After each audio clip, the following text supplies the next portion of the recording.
प्रिय मित्रों, आज अपन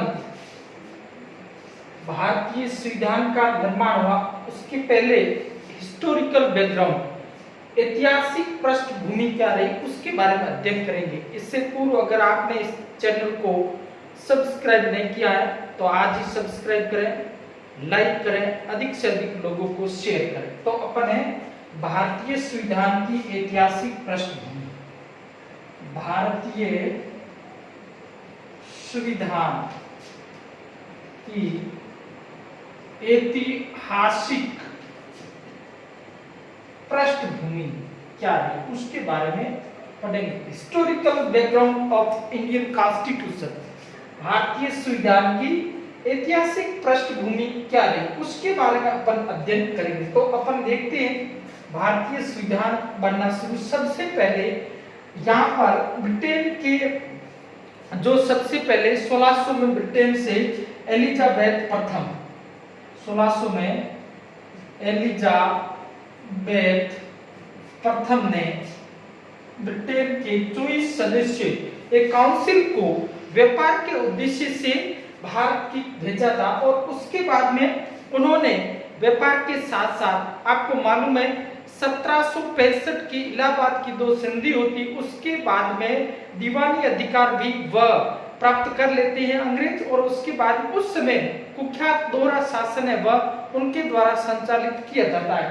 तो उसके बाद में सबसे पहले ऐतिहासिक रूप से ब्रिटेन की तरफ से 1773 का अधिनियम आता है। 1773 रेगुलेटिंग एक्ट जिसको कहा जाता है, रेगुलेटिंग एक्ट है, उसके वह सबसे पहला ब्रिटेन की तरफ से यहाँ आता है। तो इस एक्ट में क्या प्रावधान किया जाता है? रेगुलेटिंग एक्ट 1773 नंबर 1, बंगाल के गवर्नर को, बंगाल के गवर्नर को बंगाल का गवर्नर जनरल बनाया जाता है। बंगाल का प्रथम गवर्नर जनरल वारेन हेस्टिंग्स को बनाया जाता है। ये पहला बंगाल का गवर्नर जनरल किसको बनाया जाता है? वारेन हेस्टिंग्स को बनाया जाता है। इसके अंदर अब आगे क्या होता है? 4 सदस्यीय परिषद का गठन किया जाता है। इसमें कितने? 4 सदस्यीय परिषद, 4 सदस्यों की परिषद होती है, और उस 4 सदस्यीय परिषद इसके साथ में 4 सदस्य और होते हैं, उनके नाम है फिलिप फ्रांसिस, क्लेवरिन,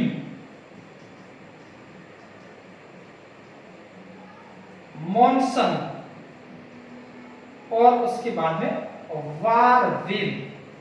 4 सदस्य, एक गवर्नर जनरल और उसके बाद में 4 सदस्य एक परिषद का गठन किया जाता है। ये पहला प्रावधान है, रेगुलेटिंग एक्ट के अंतर्गत किया जाता है। अब नंबर 2, ये बंगाल का जो बंबई तथा मद्रास के गवर्नर है वो बंगाल के गवर्नर के अधीन होंगे। मुंबई तथा मद्रास के गवर्नर बंगाल के गवर्नर के अधीन होंगे। तो सर्वा कौन होंगे? बंगाल का गवर्नर जनरल होंगे। तो ऐसा ही आपको मालूम है, जब अपन आंग्ल मराठा युद्ध पढ़ते हैं उस समय अपन सूरत की संधि उसको अवैध घोषित कर दिया जाता वारेन हेस्टिंग्स के साथ में, ये कहते हुए कि अगर कोई भारतीय रियासत है संधि करेगा तो वह किसके साथ में करेगा, वह बंगाल की गवर्नर के साथ में करेगा, न कि बंबई के गवर्नर के साथ में। इस प्रकार है प्रथम आंग्ल मराठा युद्ध शुरुत की संधि को अवैध घोषित किया जाता है उसी समय। ये नंबर 2। अब नंबर 3 इसमें क्या रखा जाता है, इसमें अपन नंबर 3 देखते हैं। तो इस एक्ट का प्रावधान है वह ये है, इसमें कलकत्ता में उच्चतम न्यायालय का गठन किया जाता है। नंबर 3 कलकत्ता में उच्चतम न्यायालय की स्थापना इस एक्ट के द्वारा स्थापना की जाती है। कलकत्ता में उच्चतम न्यायालय की स्थापना की जाती है और एक न्यायाधीश, मुख्य न्यायाधीश किसको बनाया जाता है, एलिजा इम्पे मुख्य न्यायाधीश एलिजा इम्पे को बनाया जाता है। अन्य तीन न्यायाधीश उसमें अपन देखते हैं कौन है, हाइट, लेमेस्टर और उसके बाद में chambers.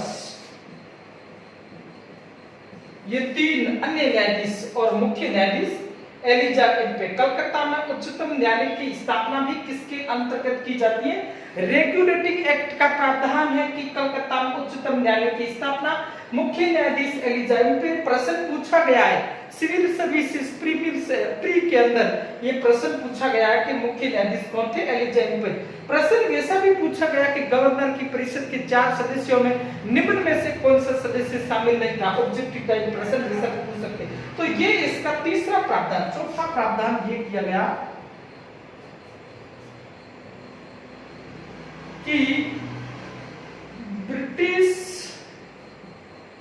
Company east India company, east India company के मेंबर्स या सदस्य भारतीयों से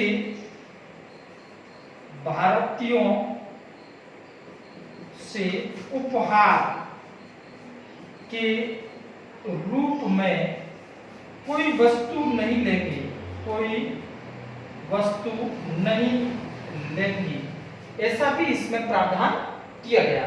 तो ये इसके प्रावधान है। रेगुलेटिंग एक्ट के प्रावधान क्या है, ऐसे आपको प्रश्न पूछ सकती है। ये पहला ब्रिटेन की तरफ से जो एक्ट आया उसको कहते हैं रेगुलेटिंग एक्ट। अब अपन पढ़ते आगे इससे कौन कौन से एक्ट आते हैं। इसके बाद में अपन छोटे छोटे यहाँ एक्ट आएंगे, प्रमुख रूप से पिट्स इंडिया एक्ट 1784। पहले आपके एक एक्ट आएगा 1781, एक्ट ऑफ सेटलमेंट एक्ट के नाम से जिसको जाना जाता है। 1781 1773 के अधिनियम में सुधार करने के लिए 1781 में एक्ट ऑफ सेटलमेंट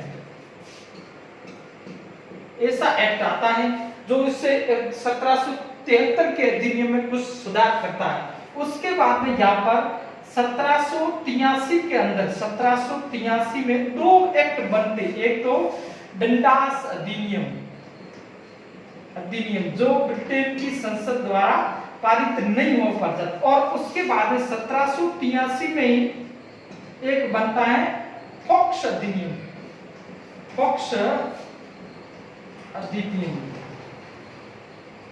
और इस अधिनियम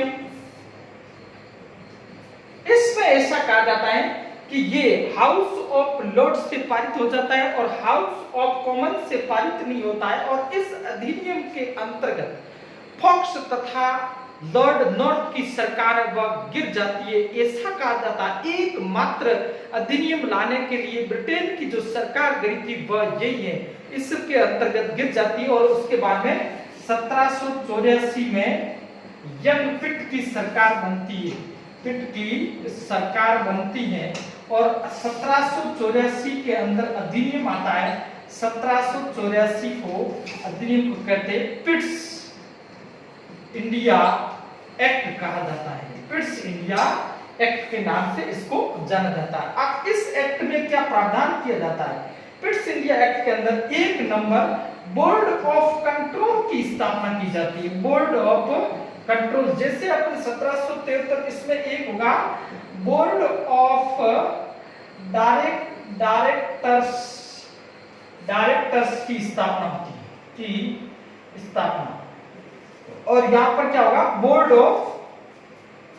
ऑफ कंट्रोल की स्थापना की जाती। तो आपको सीधा सवाल पूछेंगे, बोर्ड ऑफ कंट्रोल की स्थापना 1784 पिट्स इंडिया एक्ट के द्वारा की गई। नंबर 2, इसमें कंपनी के राजनीतिक तथा व्यापारिक या वाणिज्यिक अधिकार को अलग अलग कर दिया।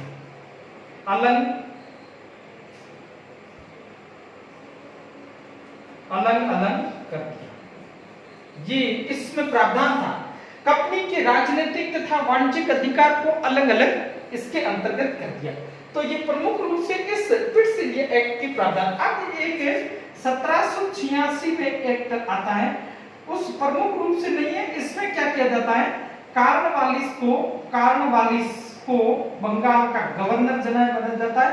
और इसमें आपको ऐसा प्रश्न पूछ सकते हैं, 1786 के एक्ट के अंतर्गत जो है गवर्नर जनरल को प्रधान सेनापति बनाया गया। ये इसकी प्रमुख रूप से गवर्नर जनरल को प्रधान सेनापति बनाया गया, ये इसके अंतर्गत लाया गया। ये प्रमुख रूप से। अब आगे अपन इसके बाद देखते हैं तो कैसे होता है। 1793 का जो एक्ट आता उसके अंदर कंपनी के व्यापारिक अधिकार को बढ़ाने का, उस एक्ट का एकमात्र उद्देश्य कंपनी के व्यापारिक अधिकार को बढ़ाना।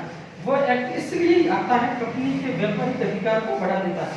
तो अपन देखते हैं कौन सा आता है आगे। इससे आगे 1793 का एक्ट या चार्टर, इसके अंतर्गत 1793 के अधिनियम के अंतर्गत कंपनी के व्यापारिक अधिकार को 20 वर्षों के लिए बढ़ा दिया गया। ये इसमें प्रावधान, कंपनी के व्यापारिक अधिकार उसको 20 वर्षों के लिए बढ़ा दिया गया। और अपन देखते हैं इससे 20 वर्ष कब हो जाते हैं? 1813। तो 1813 का चार्टर अधिनियम, ये 1813 का अधिनियम। अब इसमें क्या प्रावधान किया जाता है? इसमें कंपनी के व्यापारिक अधिकार को समाप्त कर दिया जाता है। कंपनी के व्यापारिक अधिकार को समाप्त कर दिया जाता है। चाय एवं चीन के साथ व्यापारिक अधिकार को समाप्त नहीं किया जाता है। ये प्रावधान है। चीन के साथ व्यापारिक अधिकार को समाप्त नहीं किया जाता, चाय के साथ में व्यापारिक अधिकार को समाप्त नहीं किया जाता। ये इसमें प्रावधान किया जाता। अब आगे अपन देखते हैं इसके बाद में, जैसे दूसरा इसमें ये कि सबसे पहले इस एक्ट के 1813 के एक्ट के तहत 1 लाख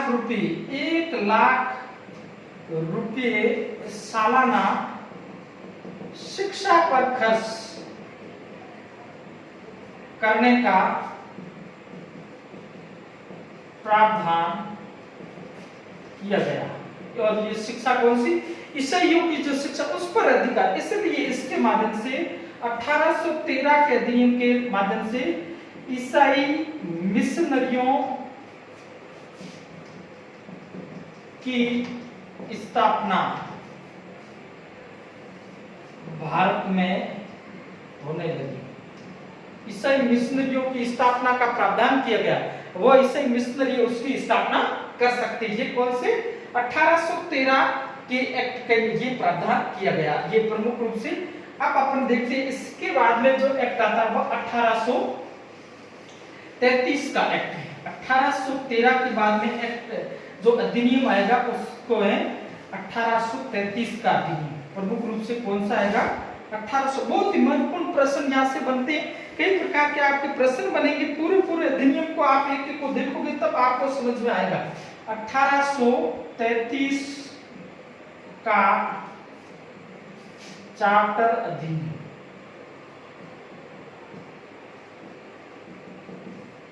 इसमें क्या किया? नंबर 1, बंगाल के गवर्नर जनरल को भारत का गवर्नर जनरल बना दिया गया।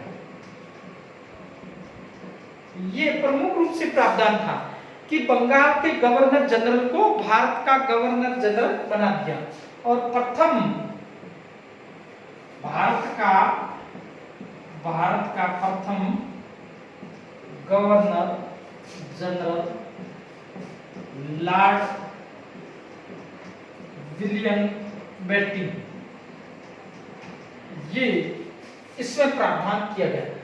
एक केंद्रीकृत व्यवस्था की स्थापना, एक केंद्रीयकरण व्यवस्था, क्योंकि मुंबई तथा मद्रास के गवर्नर भी अब पूरे भारत में एक गवर्नर जनरल बना दिए। एक केंद्रीकृत व्यवस्था की स्थापना की गई। नंबर 3, एक विधि सदस्य के रूप में परिषद में सदस्य शामिल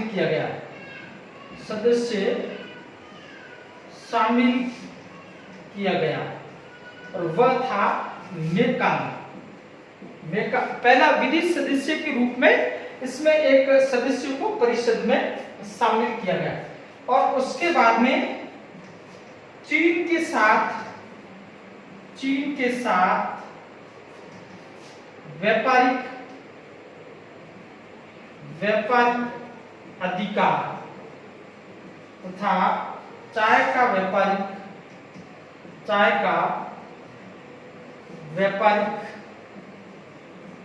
अधिकार समाप्त कर दिया। अब कंपनी वह राजनीतिक रूप से अधिकार करने लगी। व्यापारिक अधिकार वो समाप्त कर दिया, चाय के साथ में अधिकार और समाप्त कर दिया। और इस अधिनियम प्रमुख रूप से मिल तथा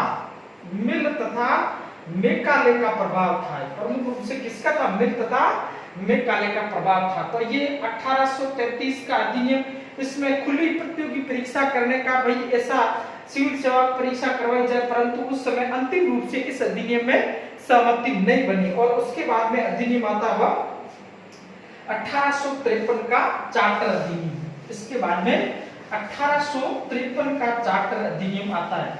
उसमें अपन देखते हैं क्या क्या प्रावधान किया जाता है। यहाँ से आपको प्रश्न कहीं से भी उठा के पूछ सकते हैं, इसलिए आपको प्रमुख रूप से यहाँ ध्यान रखना। अब आपके आ गया 1853 का चार्टर अधिनियम। 1853 का चार्टर अधिनियम। अब देखो इसमें क्या हुआ, 1833 था। 1833 से पहले का जो कानून है उसको क्या कहा जाता? नियामक कानून कहा जाता है। और उसके बाद के उसको अब क्या कहा जाएगा? यहाँ पर का अधिनियम क्या कहा जाता? अधिनियम। ये पहले को एक्ट कहा जाता है, पहले को नियामक कानून। इस जो अधिनियम में ऐसा प्रावधान किया गया, पहले जो कानून बना उसको क्या कहते थे? नियामक कानून। और आगे जो बना उसको क्या कहा जाए? अधिनियम का। तो 1853 का अधिनियम, इसकी पहली विशेषता है भारत में सिविल सेवा की खुली प्रतियोगी परीक्षा का आयोजन करने के लिए एक समिति मेघालय के नेतृत्व में बनाएगी। मेघालय के नेतृत्व में बनेगी। ये सबसे पहले इसमें मेघालय के नेतृत्व में एक समिति बनाई गई।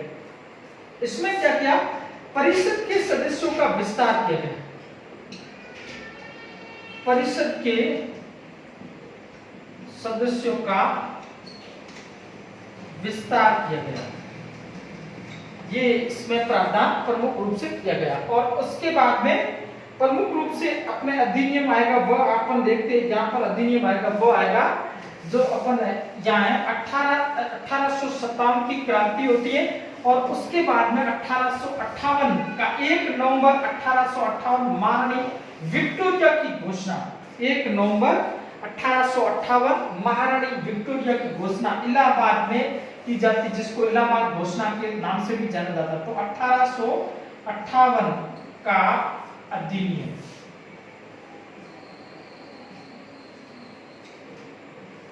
के और 1 नवंबर 1858 महारानी विक्टोरिया की घोषणा, महारानी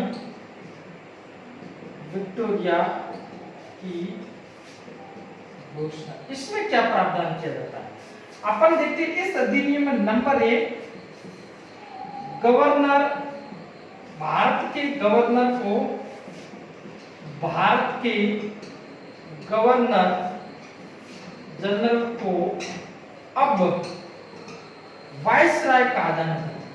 वाइसराय कहा जाने लगा। और प्रथम वाइसराय ये है कैनिंग। 1857 की क्रांति के समय कैनिंग थी और ये प्रथम वाइसराय। इसमें अब दूसरा क्या किया गया, इसमें बोर्ड ऑफ कंट्रोल तथा बोर्ड ऑफ डायरेक्टर्स को समाप्त कर दिया। समाप्त कर दिया गया। बोर्ड ऑफ कंट्रोल और बोर्ड ऑफ डायरेक्टर दोनों को क्या कर दिया, समाप्त कर दिया। और उसके स्थान पर एक भारत परिषद का गठन किया, जिसमें 15 सदस्य भारत परिषद का गठन किया गया। और इसमें एक भारत सचिव नाम का पद सृजन किया गया।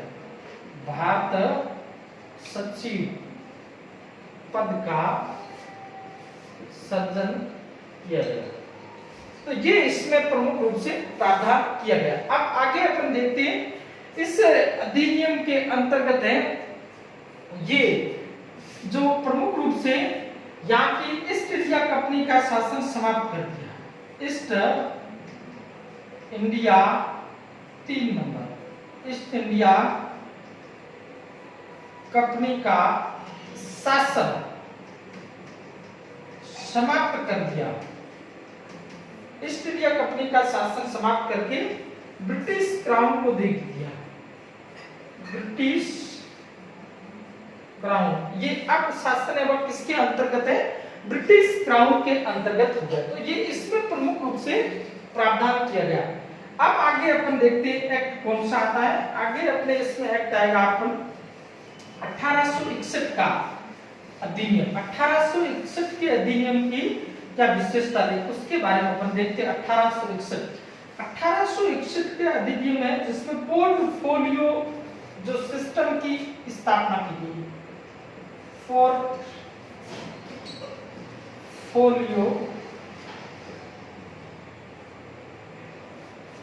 व्यवस्था की स्थापना का प्रावधान। अब देखो इसमें परिषद में जो परिषद थी उनकी गवर्निंग परिषद में 3 भारतीयों को शामिल किया गया। 3 भारतीयों को शामिल किया गया। 1861 का अधिनियम 3 भारतीयों को शामिल किया गया। 3 भारतीय इसमें शामिल किए गए। और कौन कौन से? पटियाला के राजा, बनारस के राजा, और उसके बाद 3 नंबर है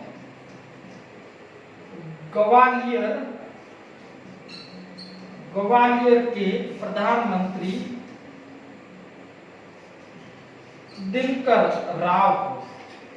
राव को इस परिषद में शामिल किया गया। तो ये इसमें प्रमुख रूप से 1861 के अधिनियम में प्रावधान किया गया। पोर्टफोलियो सिस्टम की व्यवस्था की गई।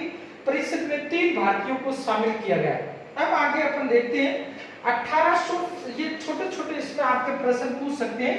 1892 का जो अधिनियम है उसमें 1892 के अधिनियम में क्या प्रावधान किया गया? इसके बाद में आपका अधिनियम है 1892। उसके बाद 3 महत्वपूर्ण आएंगे 1909 का, 1919 का और 1935 का। बहुत ही इंपॉर्टेंट है, जहां से प्रश्न तो पक्के आएंगे, परंतु यहाँ इसमें 1892 के अधिनियम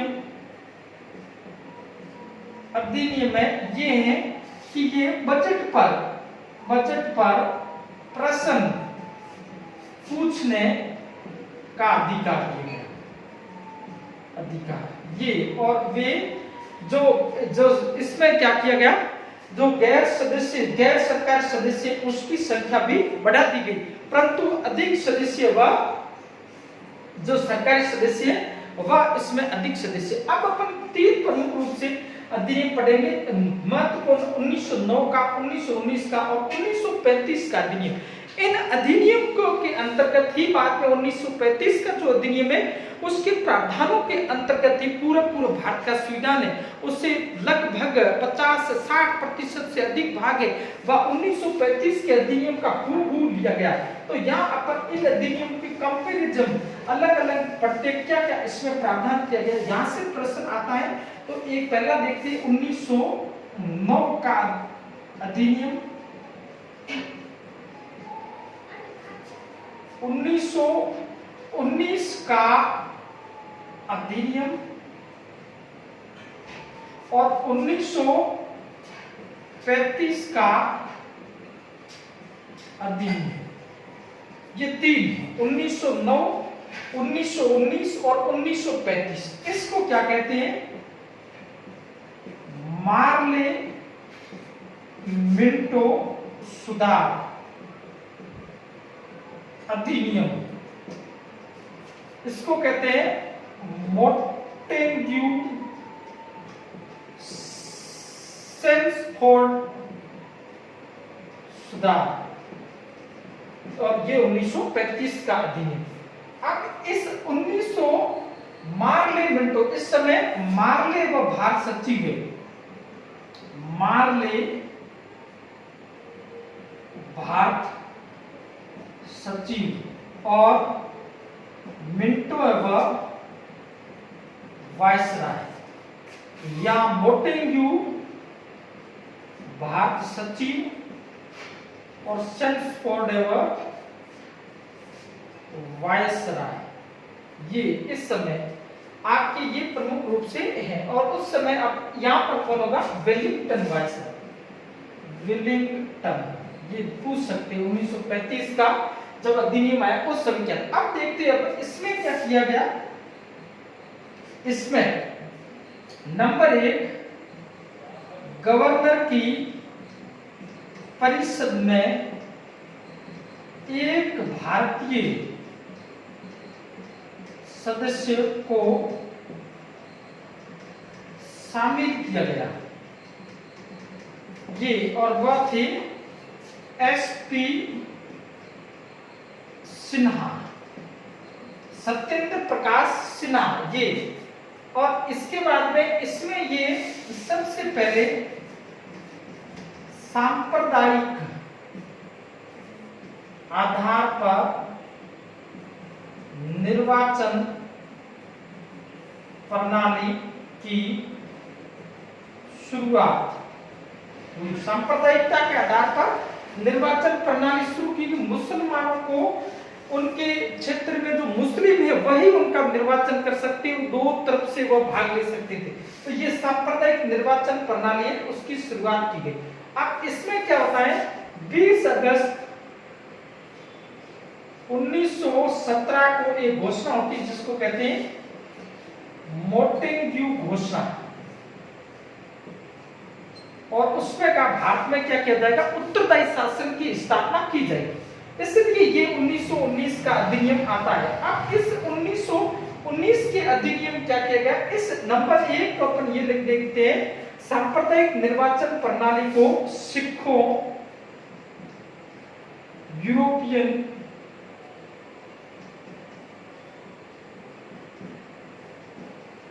आंग्ल इंडियनों इनके लिए बढ़ा दिया गया,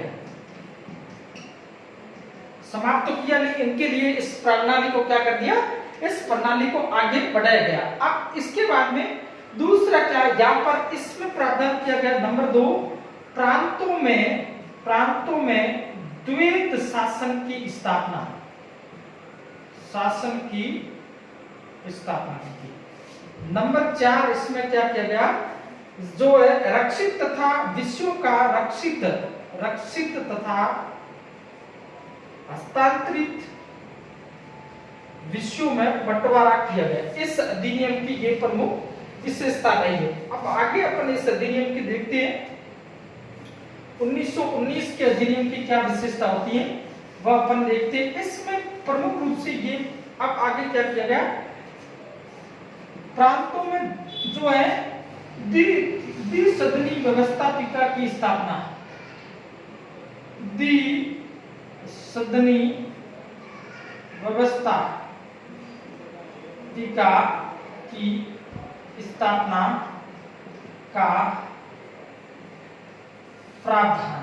ये कौन सा, 1919 का अधिनियम। प्रश्न सीधा आपको पूछेंगे। उसके बाद में नंबर 5 अपन देखते हैं, तो इसमें क्या प्रावधान किया, ब्रिटेन में भारतीय उच्चायुक्त की नियुक्ति, ये हाई कमिश्नर की नियुक्ति का प्रावधान भी किस अधिनियम के अंतर्गत किया गया, इस अधिनियम के अंतर्गत किया गया। आगे अपन देखते हैं, एक लोक सेवा आयोग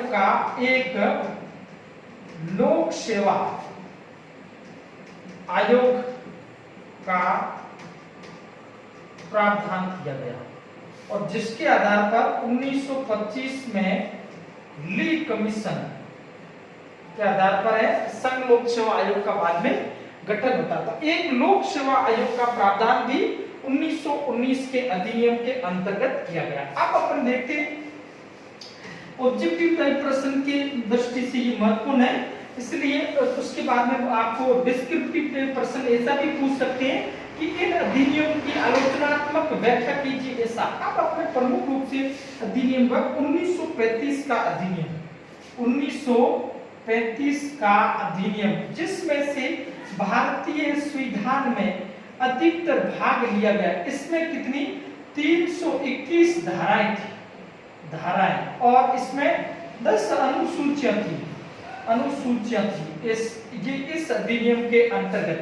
अब इस अधिनियम की प्रमुख रूप से विशेषता है, प्रांतों में द्वैत शासन को समाप्त कर दिया गया, जो 1919 में लागू किया गया था। प्रांतों में द्वैत शासन को समाप्त कर दिया गया, और केंद्र में द्वैत शासन को स्थापना की गई, और प्रांतों को क्या दी गई, प्रांतों को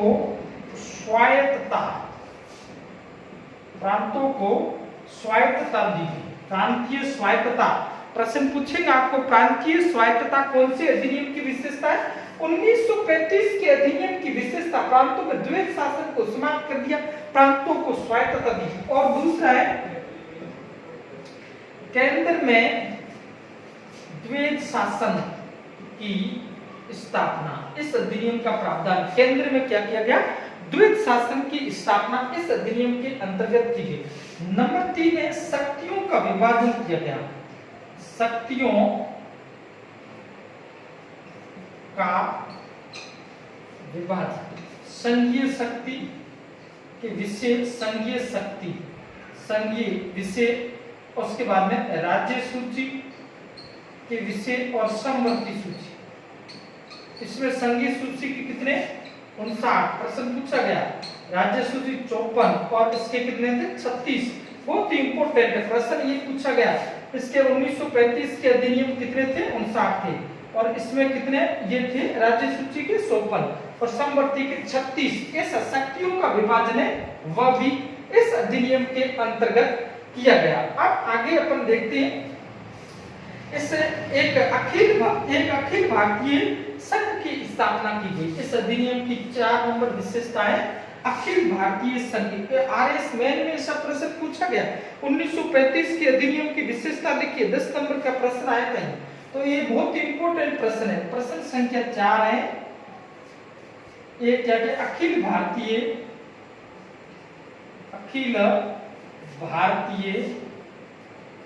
संघ की स्थापना, ये इसमें प्रावधान किया गया। और 5 नंबर है फेडरल कोर्ट की स्थापना, संघीय न्यायालय, संघीय न्यायालय का प्रावधान इसके अंतर्गत किया गया। संघीय न्यायालय 1937 में फेडरल कोर्ट की स्थापना की गई, संघीय न्यायालय की स्थापना। और उसके बाद में नंबर 6 अपन देखते हैं इस अधिनियम में क्या प्रावधान किया गया। नंबर 6 अपन इसके प्रावधान के अंतर्गत पढ़ते हैं तो उसमें अपन देखते हैं क्या किया गया इसके अंतर्गत। इसके अंतर्गत है एक संघ लोक सेवा आयोग की स्थापना, संघ लोक सेवा आयोग की स्थापना, न केवल संघ लोक सेवा आयोग की स्थापना बल्कि राज्य लोक सेवा, प्रांतीय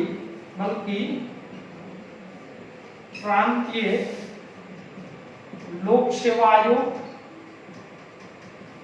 के साथ साथ संयुक्त जेपीएससी, संयुक्त लोक सेवा आयोग की स्थापना का प्रावधान किया गया। ये इसमें प्रावधान किया गया, बहुत ही इंपॉर्टेंट विशेषता है। संघीय न केवल संघ लोक सेवा आयोग की स्थापना बल्कि प्रांतीय लोक सेवा आयोग के साथ साथ संयुक्त लोक सेवा आयोग की स्थापना का भी प्रावधान कौन से अधिनियम के अंतर्गत 1935 के अधिनियम के अंतर्गत किया गया। अब देखिए 7 नंबर विशेषता इसकी क्या थी, भारतीय शाख का सर्जन करने के लिए आरबीआई की स्थापना, रिजर्व बैंक ऑफ इंडिया की स्थापना का प्रावधान, ये भी इसके अंतर्गत किया गया। तो ये प्रमुख रूप से इस अधिनियम के अंतर्गत कई प्रकार के प्रावधान किए गए। केंद्र में द्वैत शासन की स्थापना, प्रांतों में द्वैत शासन की समाप्ति, प्रांतों को स्वायत्तता प्रदान करना जिसके आधार पर आगे 6 प्रांतों में चुनाव होंगे।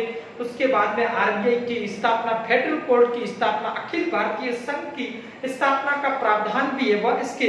और अपन देखते हैं मुख्यमंत्रियों को, जो यहाँ पे मुख्यमंत्रियों के प्रावधान भी यहाँ से किया जाएगा। आगे जिनको प्रधानमंत्री कहेंगे 6 प्रांतों में चुनाव होंगे वहां पर इसका प्रावधान, तो ये इस दृष्टि से महत्वपूर्ण है। और इसके बाद में अंतिम रूप से जो भारतीय स्वतंत्रता अधिनियम आता है वह 3 जून 1947 की माउंटबेटन योजना के अंतर्गत 2 फरवरी 1947 को वहां के प्रधानमंत्री क्लाइमेट एटली के द्वारा घोषणा की जाती है, जिस घोषणा के अंतर्गत जून 1947 तक भारत को स्वतंत्रता प्रदान कर दी जाएगी, जिसके अंतर्गत भारतीय स्वतंत्रता अधिनियम पारित किया जाता है। और उस भारतीय स्वतंत्रता अधिनियम में वह 4 जुलाई 1947 को लाया जाता है। 18 जुलाई 1947 को भारतीय स्वतंत्रता अधिनियम पारित हो जाता है और उस भारतीय स्वतंत्रता अधिनियम के अंतर्गत भारत तथा पाकिस्तान दो डोमिनियन स्टेट का जो दो डोमिनियन स्टेट राज्य बनेंगे दो, उसके बाद में कोई भी देशी रियासत है वह किसी भी राज्य में शामिल हो सकती है, वह पाकिस्तान में शामिल हो सकती है, वह भारत में शामिल हो सकती है, वह अलग रूप से अपने राज्य का जो निर्माण कर सकती है। इस प्रकार के प्रावधान है वह भारतीय स्वतंत्रता अधिनियम के अंतर्गत किए गए। तो इस प्रकार से जो भारतीय संविधान की जो ऐतिहासिक हिस्टोरिकल बैकग्राउंड है वह अपन ने पढ़ा। अब इसके बाद में अपने कल दूसरा चैप्टर लेंगे। आपको अच्छा लगा है तो आप चैनल को सब्सक्राइब करें, अधिक से अधिक लोगों को शेयर करें।